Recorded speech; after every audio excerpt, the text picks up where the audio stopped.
Ray, welcome to the Modern Warrior podcast. It's an honor to have you here, my man. It's an honor to be here. Thanks for having me on. Yeah. For any of you who don't know, Ray came into my life 6 months ago, and he has been guiding me through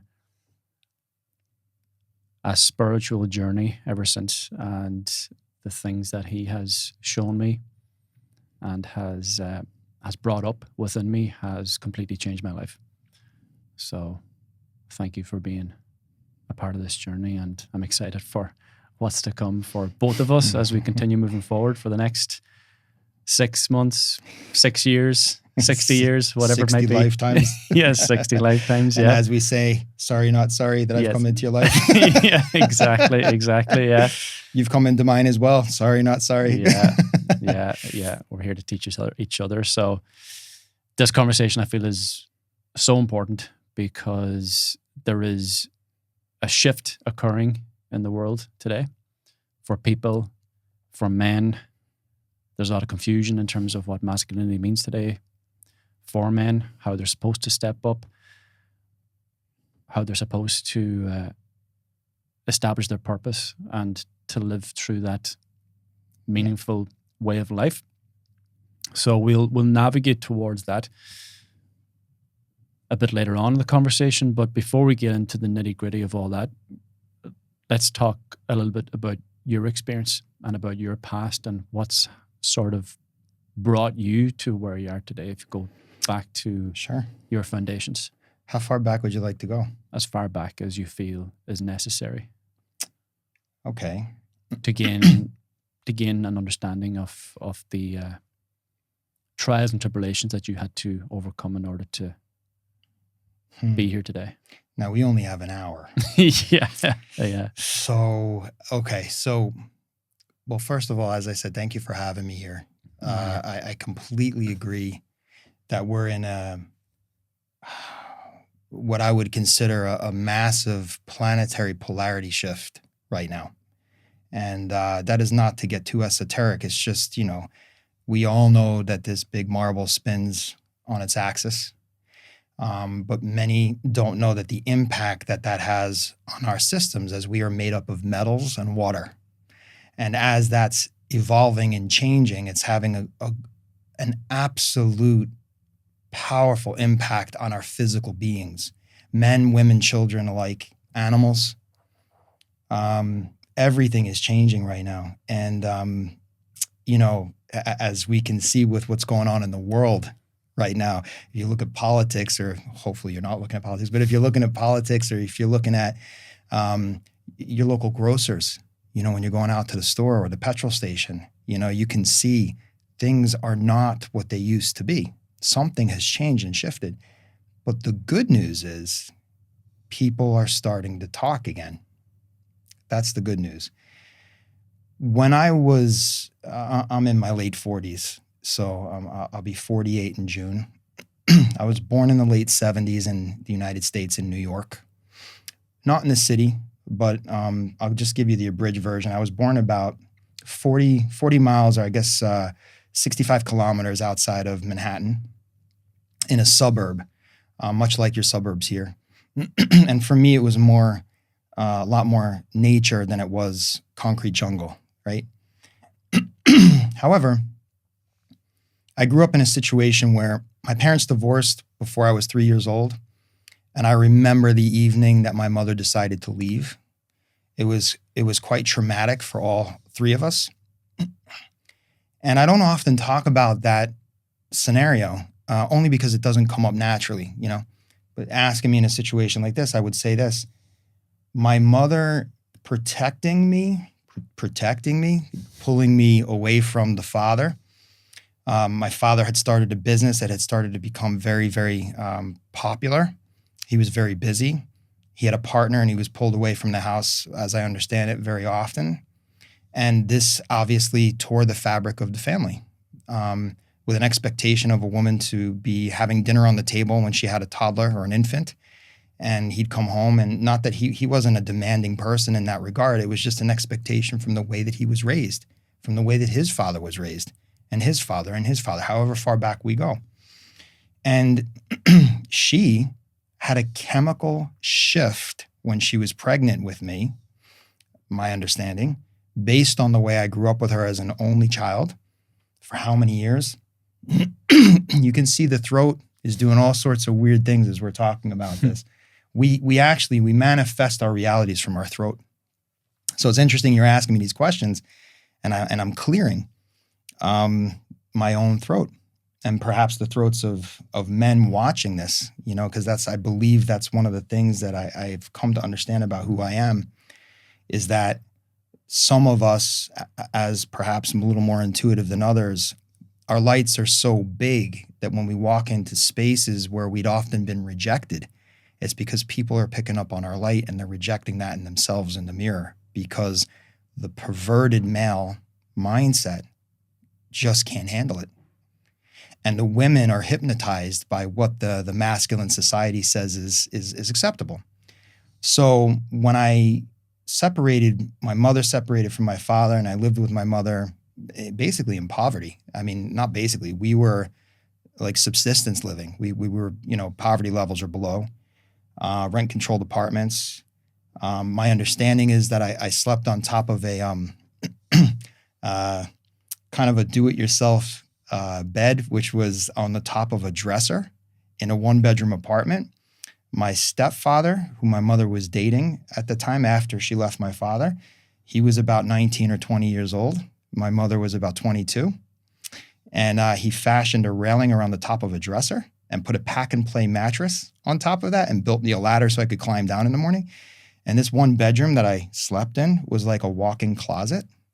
And my mother slept out in the living room on a makeshift, bed situation. So instead of the sofa, with a curtain around her bed, and I would walk out there in the morning and watch cartoons on like a 9-inch television and pull out the rabbit ears, But that setup was dad's coming to visit me. He'd pick me up during the week when he could. And I'm being raised by a mother who turned out to be bipolar. And so what I've learned over the years is I spent the majority of my childhood figuring out which one of the 13 versions of my mother was going to show up in the morning just so I could survive. And so if I could figure out how to survive her, I might make it through the rest of the day, let alone the fact that I was a sensitive, let alone the fact that I was getting bullied on playgrounds, let alone the fact that, I didn't know how to get on with other people, because I'm pretty sure I was born a little bit more aware than the average person. So being aware and carrying this form of maybe a masculine in this form in a world that didn't accept it, with a mother who was not, completely balanced, and a father who did his best to see me and love me, but could only be there when he could, and living with my mother and stepfather who were very violent to one another, extremely violent. Watching physical abuse take place, watching him pull away the car while his stuff is thrown out on the front lawn, him peeling out down the road and my mother holding on to the car while he's pulling away, and literally she's being dragged down the road. Those were regular occurrences in my upbringing. So I thought that I felt like I was a gifted intuitive when I was young, but there was no place of acceptance really for that. In a world that was teaching me, my father's working very hard. He has me working at the age of 11 in his store. He customized cars. Can't get much more masculine than that, My stepfather was working in an auto dealership, selling cars, and then eventually became a finance manager. And my father one day said, "What do you want to be?" And I told him, "I want to work with you, and I want this business to succeed in other ways and grow." And he said, "No, you don't. You want to go to college and you want to work for the man, because you don't want to bring home this bag of paper. There was still paper back then. Now everything is digital, computers." And that was probably around the age of 14 that I told my father that I either want to work with you or I want to be a baseball star. But because I wanted my mother to stop beating me and I wanted to be larger than her, I sort of said to the universe, make me bigger. I was, I don't know the conversions over here, but in the States, I was 5'3" tall when I was leaving the 7th grade and about 12 years old. And And around that time, my mother was still beating me, especially as I was getting my own mind and getting my own personality and being able to kind of stretch things a little bit. She did not like that very much. She wanted me under her thumb. And, you know, as much as she loved me and protected me, she also really confused me by giving me verbal lashings and beatings and trying to make me a man in a man's world. So I'm sort of being raised by these 2, 3, 4, my dad was married again too, by these 4 personalities of brokenness, trying to figure out my wholeness. And what that does is it really puts you in a position of confusion. And that's really what I dealt with, was confusion, pardon me. So living confused, I had to figure out who I was. And I would say I probably didn't start to figure that out until my mid-30s, but that was after I had already gone into corporate because my father told me to. I would call him from the bathroom stall every morning at work at 7:30, 8 o'clock in the morning before his store would open. There was a secret way to get him to pick up the phone at work because they didn't open until 9. So at 7:45, I'm calling him and I'm doing the double dial and then hang up and call back so he knew it was me. He'd pick up the phone and he goes, "Again?" I'm like, "Every day. I don't want to be here." The moment I walked into corporate, I didn't want to be there because I didn't think I was cut out for it. And I was really good at it. That also was confusing.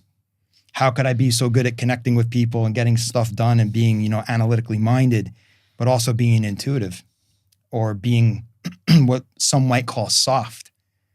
And I'm learning it's not soft. It's the new strong, as long as you know who you are. And if you know who you are, nothing can get into your field. But we've been taught, men specifically, that that's not safe. And my environment taught me that growing up. So I was in one household with my dad where codependency was going on all the time. And unless you agreed with the opinion of the house, you weren't heard or seen. And if God forbid, I walked across my stepmother's freshly vacuumed carpets while I was on the phone with my friends. You remember those things that had cords connected to the wall? Yeah. Those things. She would vacuum again. Or if I made the bed in the morning like a good student, she'd make the bed again when I come home because there was that perfection of the expectation that my father finally got in that relationship that he didn't get from the one with my mom.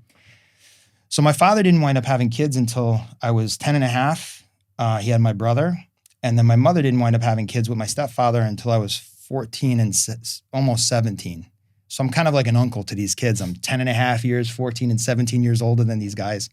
And I'm already living my own life. And that led me to a lot of confusion, marrying my first wife, my high school sweetheart, holding on to her for dear life. And then eventually working in corporate, confused, hating my life, realizing that I've married the wrong person after my mother dies in a dental chair at age 43. I was 23. And my youngest brothers were 7 and 10, her 2 other sons. I'm like, WTF? You send me somebody and show me how this works, or I'm out. And what a waste of light that would be, says the Roman Catholic tradition that I was raised in, which added an entirely other level of confusion to an already confused young man. The Catholic doctrine, the way it was delivered. There's a way to deliver things and a way not to deliver things. And I think that a lot of it was delivered in a perverse manner. So I guess the summary of my childhood, that's probably a very good abridged version, was a lot of confusion done in by situational circumstances. I should tell you that I tried to leave the planet twice before the age of 4. I had 2 febrile seizures when I was, I think, 2 and maybe 3 years of age. I hit about 106.5 temperature for a period of time. They rushed me to the hospital. And I later have found out, in my mid-30s, I found out you were actually trying to leave the planet and literally change your contract for being here. Never knew there was anything such as contracts. And so I got my wish. When I challenged God, I got my wish. I had a set of teachers sent to me, some false teachers, and then a real spiritual teacher. And before he would take me on as a student, he said to me, "Do you know how difficult it is to be around somebody like myself?" Actually, he said somebody like meself, because he's Irish. And I leaned into a microphone at that time in front of a number of people, and I said, I've heard. To which the whole room laughed, and I think he was crying on the inside. And he said, I'm the best there is, but I'm the most difficult there is. There'll be no hiding. You will not be able to hide from yourself. And he's done me the service over the past, 2008. How many years is that? 17, 18 years at this stage? Over the last 17, 18 years, he's done me and my family the service of standing by me while I've watched myself become the man that needs to walk this journey of the modern warrior in a way that was very atypical when I was growing up, but is becoming more and more the standard I'm seeing. But it's hard for men to make this shift, and I think that's why we're here today. Yeah, I believe your story encapsulates a lot of men's experiences in today's world. This confusion. There's a lot of confusion around. A lot of confusion. Who am I? How to show up as a man. Yeah. Who am I? Yeah. Who am I? How am I supposed to act? How am I supposed to behave? So how could we begin to unpack the confusion in order to gain some clarity in all of this? Well, to be clear, I want your audience to know I'm still figuring it out too. That's how thick the cloud is. So first of all, pat yourself on the back and tell yourself it's going to be okay. You're in a process. This isn't a silver bullet. This is something that's going to happen over time, as long as you begin to allow the process to unfold and allow yourself to be guided to situations, people, perhaps other men, circles, things like this. Even women, the women are starting to learn that they need to allow us to be the new version. Otherwise, they're going to be burning the bras again. They're going to be, they've been, these movements that have been happening in the world. And I'm not saying that the Me Too movement wasn't important. Please, not at all. But what I am saying is that, unfortunately, those two can become perverse. And then what you have is further emasculation of the masculine that women and children actually need, just as the males need the nurturing of the feminine. It's very, very important that we balance these things now. And so first and foremost, to have compassion with yourself when you're going through the process and not to beat yourself up. And we are so good at that, aren't we? Mm-hmm. We're so good at that. Mm-hmm. Especially as we begin to struggle in this process and fall into a victimhood mentality. Sure. Of why me? Why did this happen to me? Life is so unfair. Whereas you begin to actually realize that you had to go through the fire in order to be forged into this man. Yeah. Who can then inspire others. So a big thing for me, as I've begun to unpack my own confusion, is realizing that I've had the courage to face the demons and the pain. And by doing that, not to put myself on a pedestal, but by doing that, it inspires other men to step up and tap into the courage that they have. Indeed. To then do the same. And then we continue to lead others in this direction. So, and stepping up with courage, I feel, can also diminish the confusion. It takes courage to face the devil and end the game. And the game has been at play for thousands of years. You look at the likes of good lads like Jesus, Muhammad, Buddha, Gandhi even, and these men bringing forth what I would say teachings or a way of being, an energy, if you will. And I mentioned earlier the planets and the planet and that we're made up of metals and water and things of such. These great teachers, these great masters, they knew that. And they knew, like Jesus, for example, he knew that what he was professing, whether you're a Christian or not, it doesn't matter. Jesus, the man, it's not really contested too much that he existed. And his messaging was the middle path, same as the Buddha. And of course, the issue is we think we've got the masculine and the feminine, left or right, forward or backward. But in order for us to move forward without confusion, there has to be a middle journey where we blend the two. Be a man. But instead of always believing, for example, that you have to do something or make something happen, perhaps the doing is sitting down for a minute and letting guidance come to you. You know, you said that you inspire, perhaps you inspire men by doing this yourself, the courage yourself, to having the courage yourself to move forward in that type of manner and face the demons, the dragons, and slay them within. As we sit in swords, you know, I think to myself, a studio in swords, you know, primal. You know, I think to myself, it doesn't get much more obvious than these types of messages, you know. You know, modern warrior, primal, swords, you know, I think you mentioned a few minutes ago, we're forged from these fires. And perhaps we're here to pour some water over this. Water represents emotions in the spiritual realm. Pour some water over this and put out the fire. It's okay if there's some, you know, chips left in the fire that are still hot, coals that are still burning. That's the fire of passion to live life, but to control life. That's a whole other. Are we allowed to curse on this show? Yeah, we are. Okay, so I've got a really good friend, a psychologist of over 40 years, who she was helping me through this pattern that I was having of thinking and believing that I was supporting everybody and holding the whole world up. You know, sound familiar? Yeah. Okay. So I went to her one day and I said, "Can you help me with this with my former spouse?" You know, as many would say, my ex-wife. I like to say my former spouse or my kid's mom. What was happening here? So my issue was that I was giving my power away and I was letting her walk all over me. And so she said to me that the dynamic that you built with her, not just who she is, but the dynamic you built with her, that you did, has led to this power struggle where she's happy to take the power that you give her. Because that's how you, Ray, were used to, and she's so right, attracting love from other people, bleeding my own out constantly. I've found that I've actually lost friends and loved ones because I've taken my power back, because they've come to expect that from me. That's part of the modern warrior. Mm-hmm. You know, and forging a new fire or a new caste to work from, a new template to work from. But I went to my friend this one day, and Gloria, and I said to her, "Can you help me with this? That thing that you told me that I've got to work on not doing, I've done it and I fucked up." And she goes, "Oh, honey, I didn't say you weren't going to fuck up. You know, like, you enjoy it.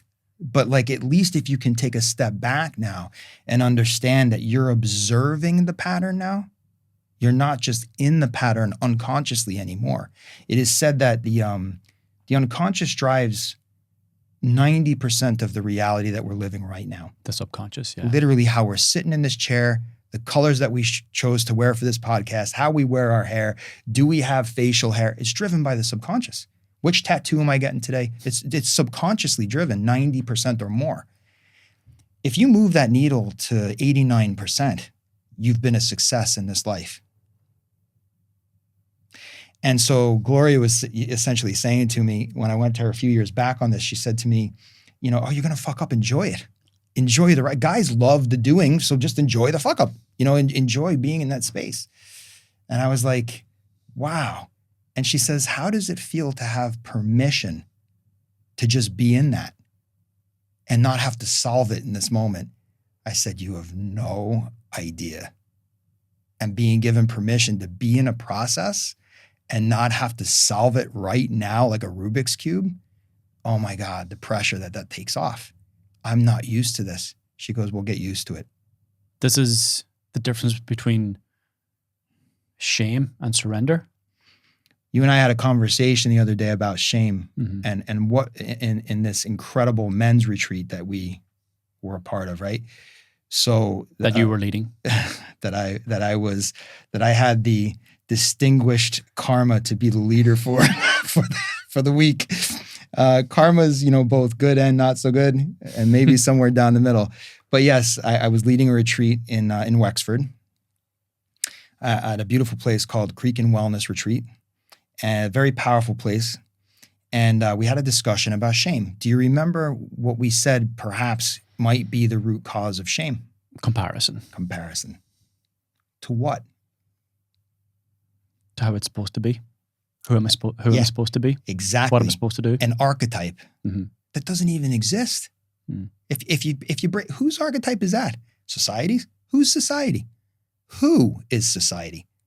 It's a conglomeration of your grandfather, your father, your uncles, the way your auntie saw your uncles, the way your mother saw your father.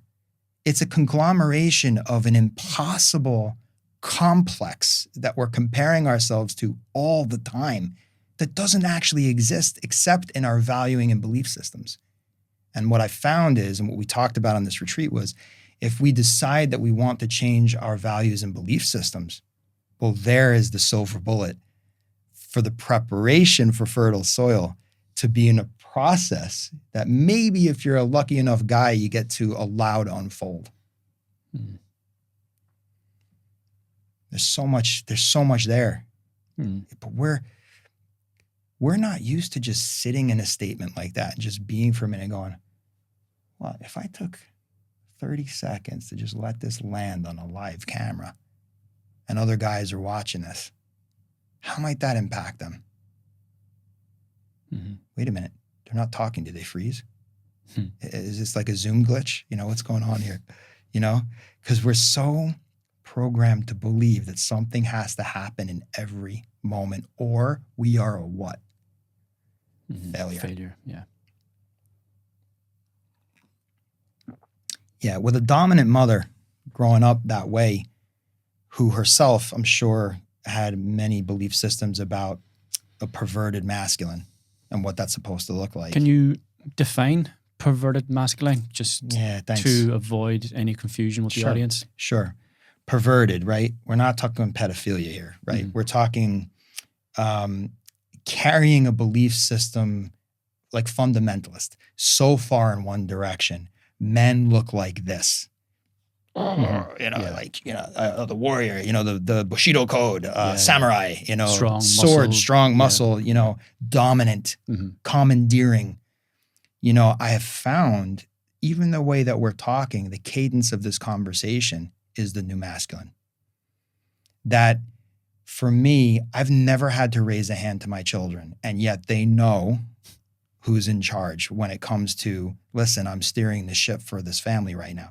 But that doesn't mean I'm not available. They know they can come and talk to me anytime they want, and that I'll listen to them even if I don't agree with them, even if they're never going to convince me that they're right because they're trying to manipulate me to get something that they want, right? So the perverse is, I will dominate you to get what we need to control this outcome. But if God wanted to take my breath right now, while I'm domineering, commandeering, and yelling, he would. It would. She would. Whatever it would. God would take my breath away in this moment if God felt it was the best thing for the planet. And there's nothing that I can do about that. Nothing. Mm-hmm. And so the non-perverse would be to surrender to that truth. So even if you don't believe in God, you've got to believe that something has you breathing, because they say it's involuntary breathing. Well, if you passed out on the floor, like if you held your breath and passed out, within 3 to 5 seconds, you'd start breathing again. By your doing? By your conscious choice? That's where I say, are you sure God doesn't exist? Or is that just biology? I don't know. So many people have the difficulty to believe that, don't they? They do. Why? Society. The archetype of who is speaking. Ego.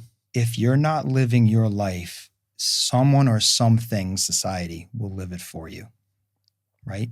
In other words, what I've come to understand that teaching to mean, after years of getting it a little confused in my own system, is that if you're living your life by the expectations of other people, then they're taking up space in your own head and they're not even paying rent. Mm-hmm. And you're allowing them to be squatters while you're going out there to try to cover the rent every month and not know how you're going to come up with your mortgage payments, your car payments, and all of this fun stuff, because you're living based on the way your mother or father or your aunties or uncles told you you're supposed to be living your life, or your friends at work, your colleagues and coworkers. I was in that environment for 16 years. That was fun, being a guy of, the new guy in the old world. But I wasn't yet. I had my own perversions that I still had to work through of believing that this masculine, non-attainable thing was what I had to strive to be. Mm-hmm.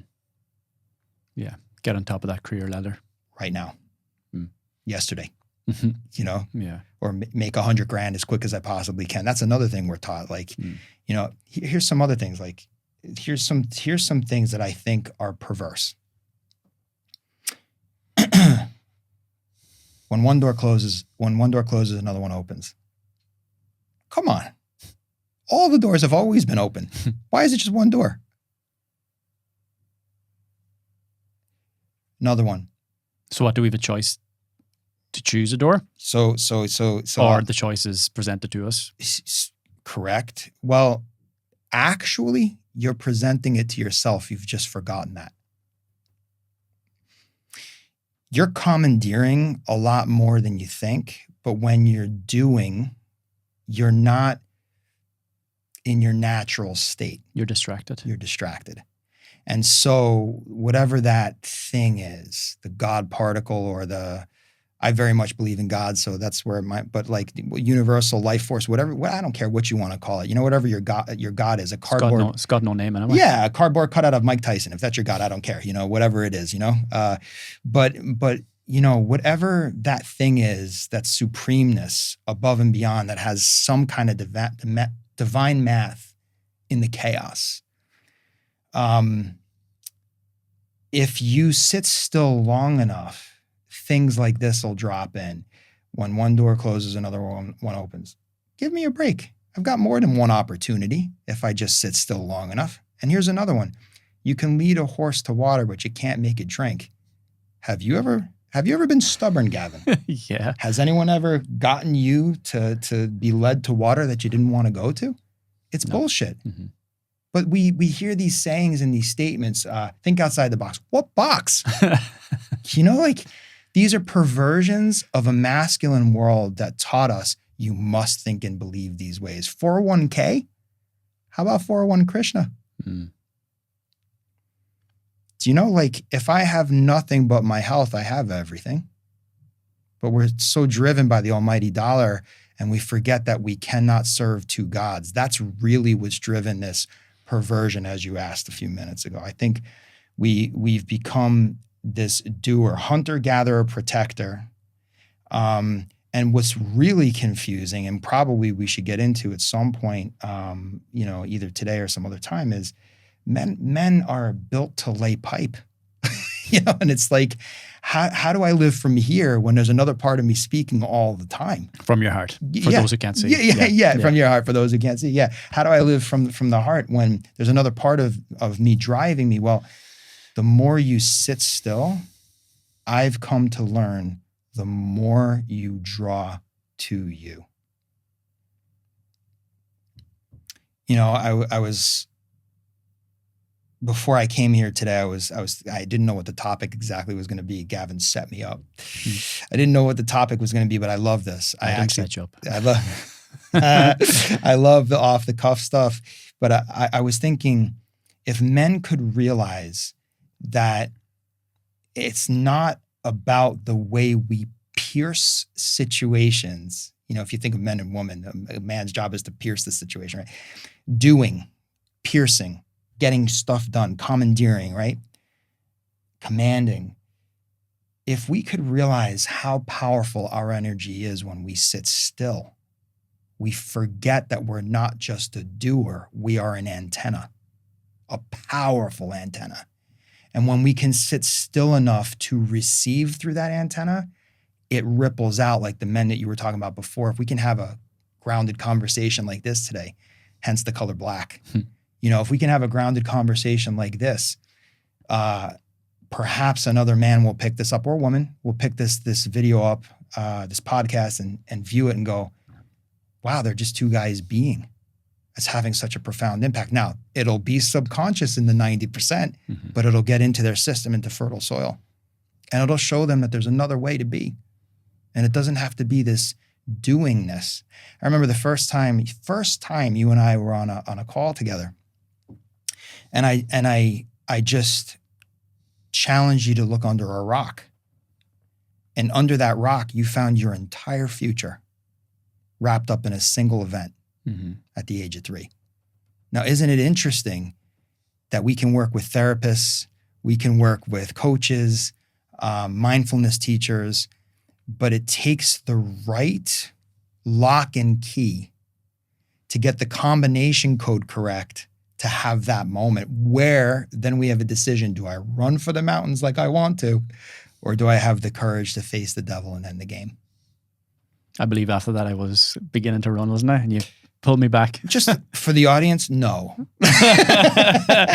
Ray, I've been thinking, and you know what? I think I've got it now, and I'm good to go. It's like, hey, buddy, you haven't even fucking started. That's exactly what the phone call went like, and it's very similar to my own 15, 18 years earlier than that. And it's great because by identifying that resistance within myself, I can also now identify it in the men that I work with, and of course the people that you work with too, where you bring up a difficult truth, you've encouraged them to take a cold, hard look at themselves in the mirror and realize, oh fuck, and then again you have a choice to run or to embrace it and say, you know what, I think I'm good, I can't afford it, or I've had second opinion about this, or whatever. They'll come up with some sort of excuse, which is the resistance, which I believe is also the courage that's necessary to step forward and say, okay, correct. Which is a masculine trait. The courage to step forward comes to us when we are still in the feminine, and then good luck trying to stop that train from moving once that energy comes into our system, because we're built that way to actually do something with it. But if we could learn to allow the energy to come to the antenna, God or whatever will show you the next move on the chessboard every time. In fact, I was told once by my teacher, he said, that decision that you're trying to make that you asked me about through email, don't do anything until you're doing it. I said, hang on, don't do anything until I'm doing it. What the hell does that mean? And then next thing I know, I'm like, what does that mean? And I'm doing something on the keyboard, and I'm like, holy shit. I'm sitting in the confusion of not knowing, allowing what they call the feminine to rise. What does that mean? Just sitting in contemplation. And next thing I know, I'm typing on a keyboard and I'm thinking, wow, now I'm in the midst of doing the next thing that just hit my antenna. See, what I've said to you, and I've said to many people, and I witnessed something, and so did you. We were there together this week. We saw somebody have this massive breakthrough just because they were given permission not to deal with everything at once and do it in pieces, like piece by piece. But men have this mentality that we have to get it all right by jumping into the deep end right now, which then, of course, what do? We either dip our toe in the shallow end to see how cold the water is and we never get involved, or we don't even go to the pool. Because we drown in the overwhelm? We drown outside the pool, and this is another pool. We're drowning in the outside pool, never getting into the waters that would have actually driven us to where we needed to be, the car that would take us where we need to go. You know, and it's so funny coming from Dublin to Swords. I'm thinking, you can't make this up. I wonder if Gavin's going to be standing there in full metal gear when I arrive ready for a joust, you know? Yeah. But like, that's what it is. It's a laying down of the swords that we actually need to do until we're shown to fight the good fight. And the good fight, I think, is the one with the ego that thinks it's further than it is. You know? That's an important point. Well, and you said it before, the minute you thought you knew something, you're like, holy shit, I know nothing at all. Guys need to have permission to have those moments, because the more you grow, the more you'll realize you don't know, because the universal construct is so big that our minds are not built to understand. We want to understand because we think that if we understand, then we have some form or method of control. You've got some structure. You've got structure. And in that structure, I can get something done. When in actuality, your mind is part of nature. The brain is part of nature. This body will die. So it is not my opinion that when this body dies, we die. It is my opinion that we continue to journey in another form. Because Einstein said once energy's been created, it cannot be destroyed. But being given permission to not do everything at once allows us to not drown outside the pool. And it allows us to wade into the waters of importance, to do the things we were born to do in the time that suits us rather than the time that society tells us it must get done. If we can start to wade into those waters and then connect to other men and say, I'm having a rough day, can you just lift me up? As opposed to, oh, let's go out, get drunk and actually blow this off. That's just a distraction. Maybe. Sometimes men need to do that too. Just have fun and blow off steam. That's true. But when it becomes a habit and a ritual where you're avoiding your emotions and you're avoiding the depth of the courage that it would require to go in there and excavate the truth, that's where it gets messy. Mm-hmm. Does this have to come with a life-altering experience before you begin to wake the fuck up to your reality?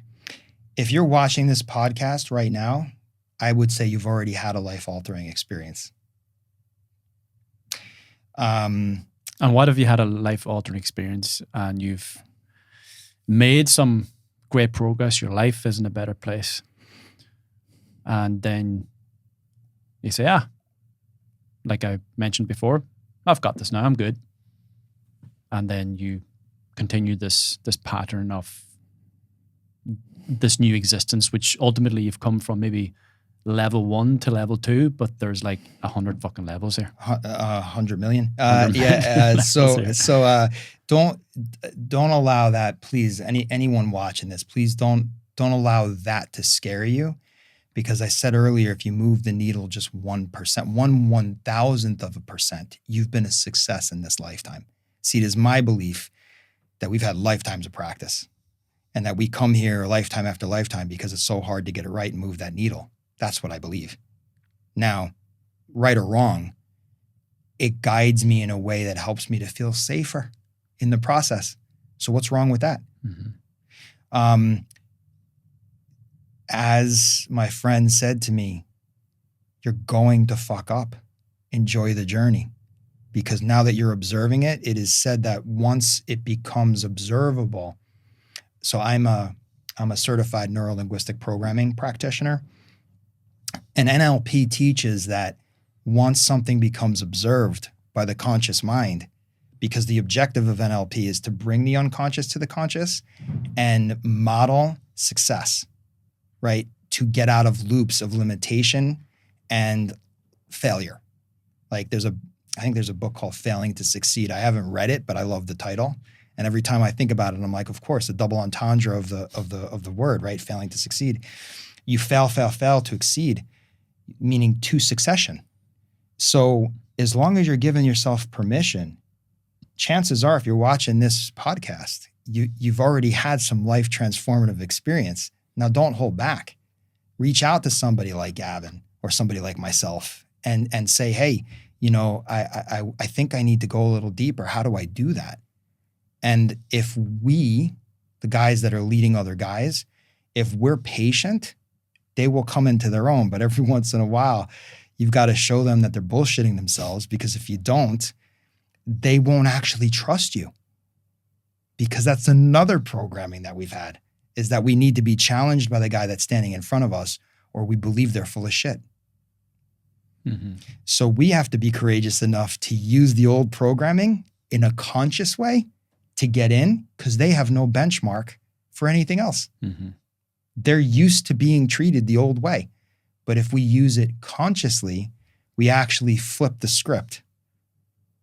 I've seen spiritual teachers yell at students and the student has a major breakthrough. Why? Is it because the spiritual teachers, on an ego trip? If they're not aligned, yes, they are.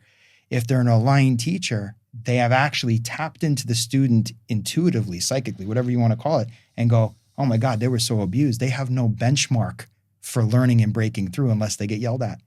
But if I yell with love, meaning the energy's rising in my system to love them, to say, hey, you want to have a breakthrough right now? Then that completely changes the discussion. And so if we have the courage to learn to use the old patterns to help guys see, like when I challenged you on that day, you say, truth is, if we're doing the work for another person, we're just holding up a big mirror. And we're just saying like, Ray, you ready to come out from under that rock now? In the form of Gavin. Because I'm you, you're me. And if we think anything else, we're technically just kidding ourselves. But if Gavin grows, Ray grows. If Ray grows, Gavin grows. Ray showed parts of himself, did he not? I know I'm talking myself third person here, but Ray showed parts of himself this week on the men's retreat that were very vulnerable, right? Yeah, for sure. Because I know that if I'm not honest and I don't show you the parts of me that are still healing, what fucking chance do we have? That's the part that men didn't do in the past. We got it under control, let's go out and have a beer and fucking ignore any other work that needs to get done. Yeah, it's quite refreshing actually to see that. It was refreshing for me to see it in every participant. It was amazing. Because again, I could see myself in it. One of the most powerful weeks I've ever had. For certain.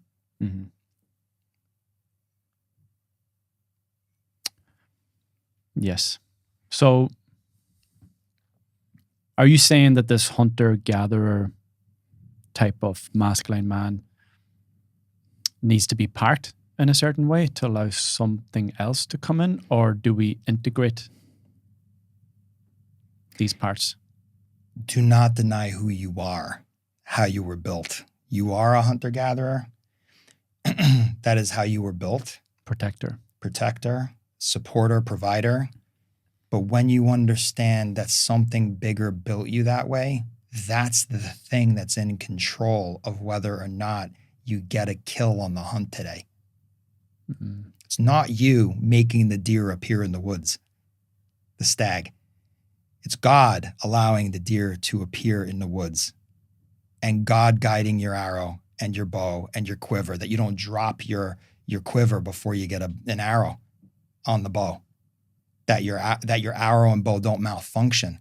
How many things have to go right? You think you're the one in charge of that? The wind could just kick up in the right moment and all of a sudden your family doesn't eat.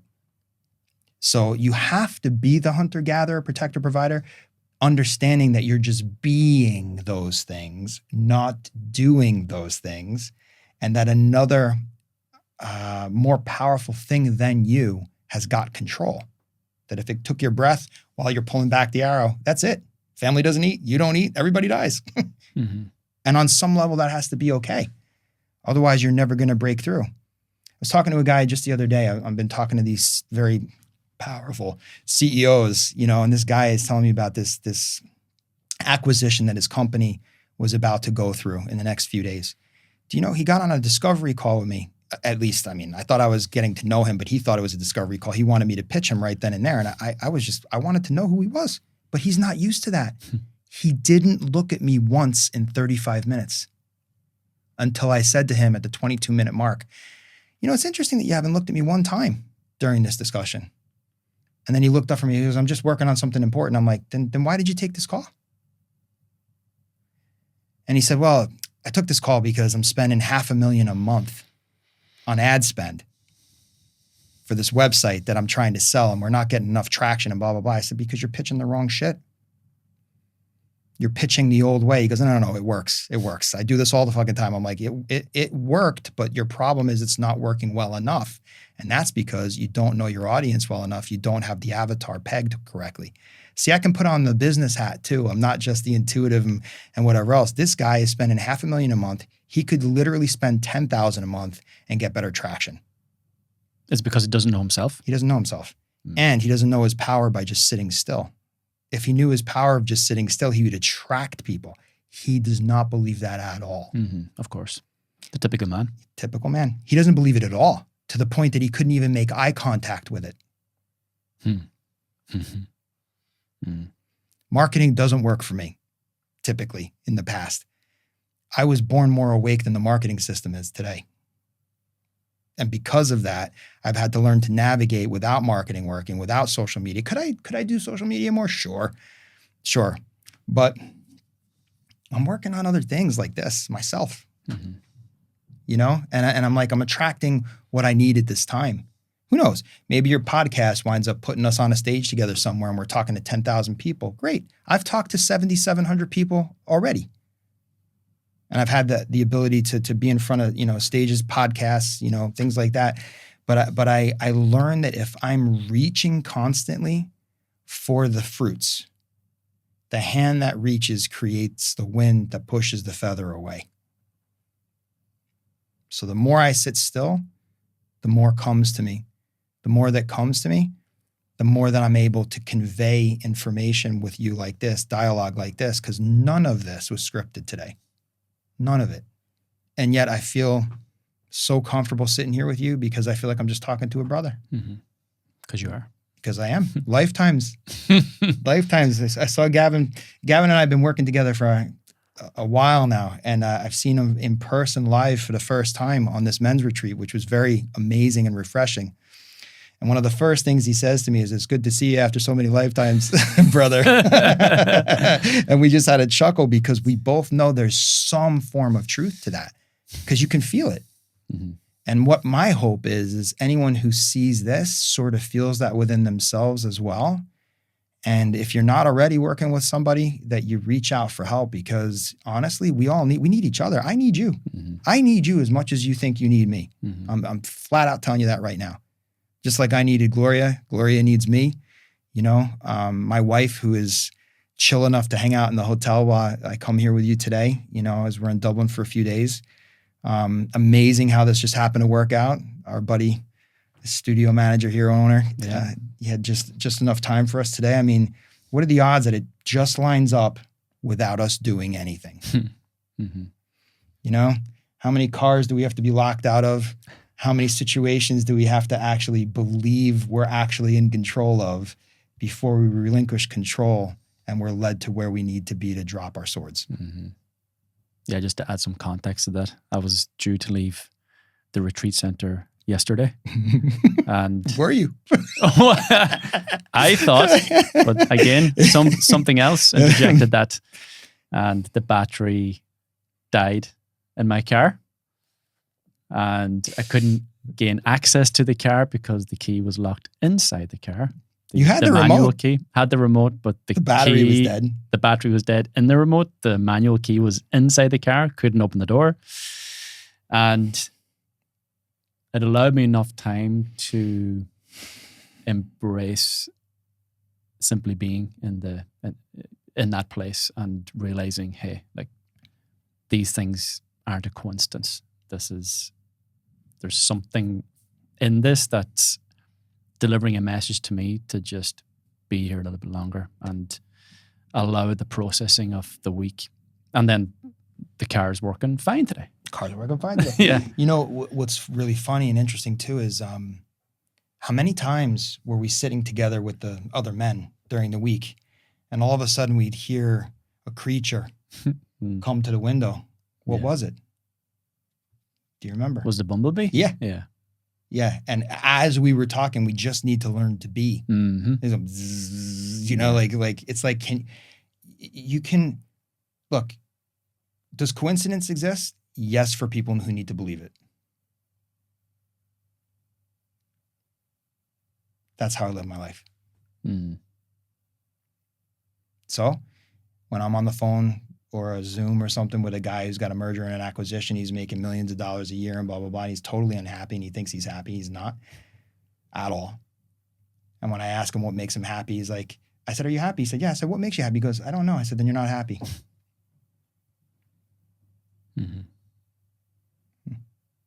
Something that you told me a few months ago that really landed with me at the time, because you were bringing something up and you were asking me, okay, where do you feel this in your body? And I couldn't feel anything.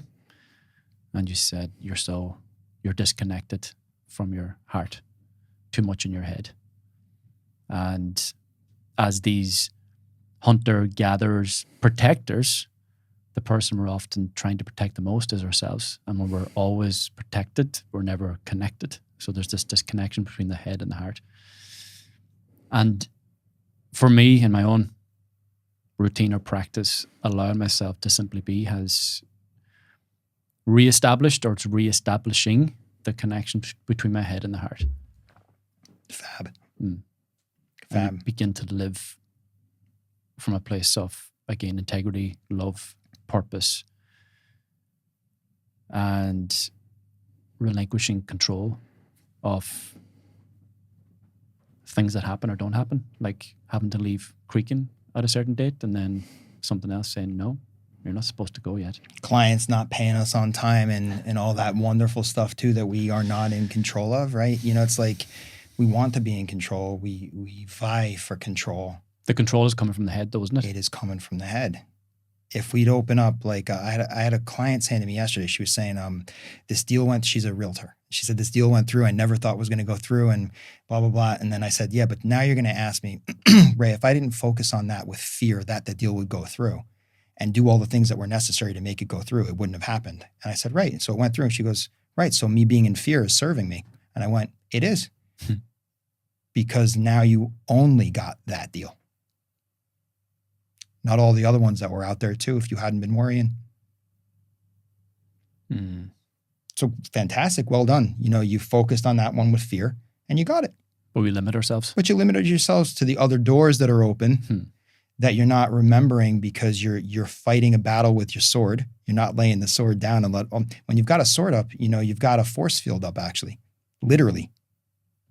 When you have a sword up, you've literally got a field of energy around you that prevents other stuff from getting in.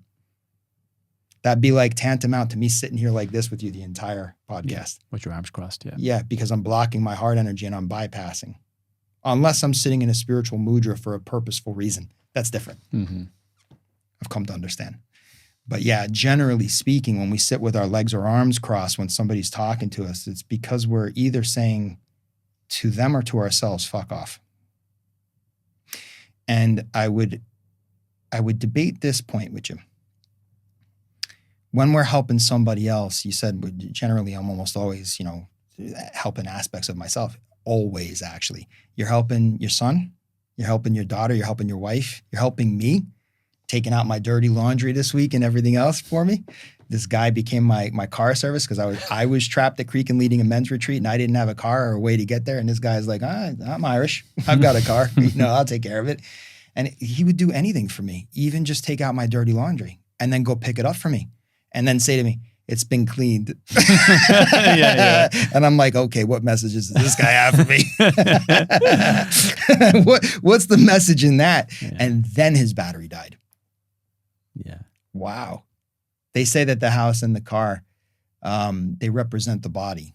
So I have a friend that's got the same spiritual teacher his name's Dave. And he used to say to me, he still does, you tell me what's wrong with your car and I'll tell you what's wrong in your life.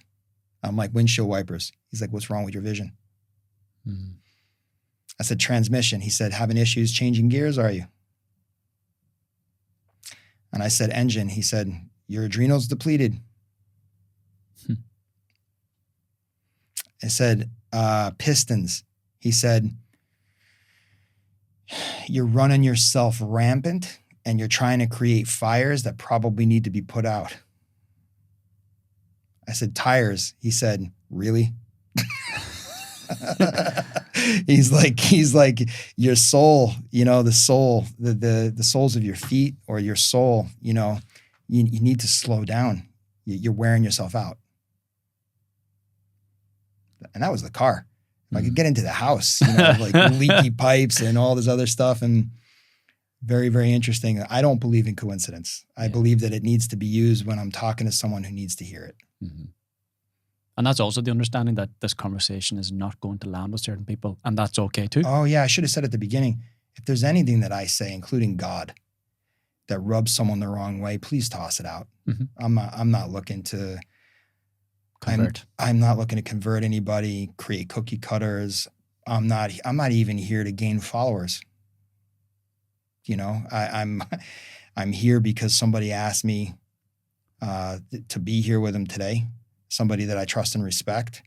Although I, if I'm being honest, I did say, hey, you have a podcast? Maybe we have a chat sometime.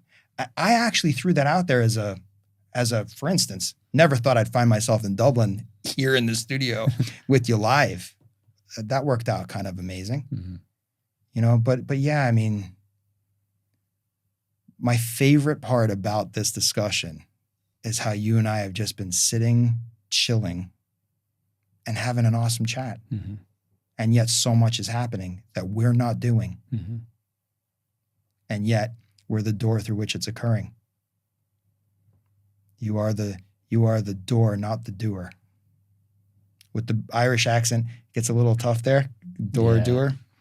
And then I've got a teacher whose initials are D-O, and he's like, you're not the doer. And I'm like, so what, you are? You know? But honestly, yeah, the more that we could sit still, the more that I believe a whole new world will be built by those sitting still enough to be guided to the keyboard, to take the action. And if we start building a world, a planet, whatever, cities, schools, medical industry from this place, I fully believe they're all being torn down in front of us right now. That's what all this stuff is in the world about tariffs and, you know, whatever else is going on politically. You know, this is actually, a lot of people think, you know, you got a megalomaniac basically, you know, running the planet and blah, blah, blah. Yeah, if that's what you're looking at, that's what you've got. If you actually see that there's only a certain type of personality that could have gotten in there to start tearing things down, because that's exactly what's happening with the polarity shift I mentioned at the beginning of this, you'd start to realize that what you're witnessing is what you need in order for the new world to be built. But there's always a tearing down before there's a building up. Always. Always. And I had this enlightening moment the other day that I just heard this soft voice say, you know, Ray, your own darkness couldn't exist without your light. And that is what gives me the courage to continue to look at it. May that transfer to every person listening and watching this today, yeah? I mean, I can only hope. You know, the thing is, Gavin, I've learned, and I'm sure you have too, we can't be attached to other people's journeys, because what happens is then we feel like a failure if we haven't helped them, you know, and men also have to release that because we can only do so much. But if you go to bed at night, resting your head on your pillow thinking, I did my best today. And if you believe in a higher power, can you, whatever you call it, Mike Tyson, cardboard cutout, Mike, can you put two people in front of me tomorrow that need me? If you go to bed with that prayer, whatever you do, whether you're an artist, a janitor, a racing enthusiast, I don't care what you are. If you go to bed with that prayer at night, the entire world will change. Your world, for sure, will change. And you will start attracting to you like it's nobody's business. I remember being at a workshop once that I was leading. It was an afternoon workshop, a couple hours. And at the break, we about an hour and a half in, it was 3 hours, we took a break for 10 minutes. And just before the break, I had said to the audience, you know, everybody carries light. The janitor at your school who's going through stage 4 cancer, you know, he might just smile at you, walk up to you and hand you a Brazilian crystal and just say, you know, like, I hope you have a good day, and smile at you and change your whole world. And you just start crying and you're like, what just happened, you know? And then at the break, this young girl comes up to me and she goes, did you know my story? And I said, what are you talking about? And she goes, this is the crystal the janitor handed me Wednesday. Wow. He's got stage 4 cancer. And I went, somebody knew. I'm not going to sit here and tell you that I knew. Something knew. And clearly you needed to hear that. And what moved her was the divine feminine moving in me, not the masculine. Masculine is the mouthpiece. But the fact that I allowed that information to come in was me being in the nurturing state of being the antenna receiver and then doing, being guided to do. And then people coin you a psychic, they coin you these other things and whatever. I'm just being, just being. And that information came in sharp as a tack for this person. Now, You might say a sword pierced her reality. I say the brush pierced her reality. And my teacher showed me the technique of the sword and the brush. And that is, we take the sword of the samurai to cut away the old cords. And I hand you a brush to paint your new reality once you have. And I think that is the way forward for the men. And if we can lean more into that these days, I think we will have a whole new world, at least within us, where things start to unfold. And then we have a ripple effect where if someone watching this calls you and says, hey, I saw the podcast, Gavin, can you help me? Awesome. Then, and if nothing else, I had an amazing conversation with someone I love and respect. It goes both ways, my man. Thank you very much. And with that, the time is up for now. Ray, of course, I always love being in your presence, whether it be energetically or physically. That goes both ways. And this has been a real honor and I think a very important conversation. I feel a very important conversation. Well said.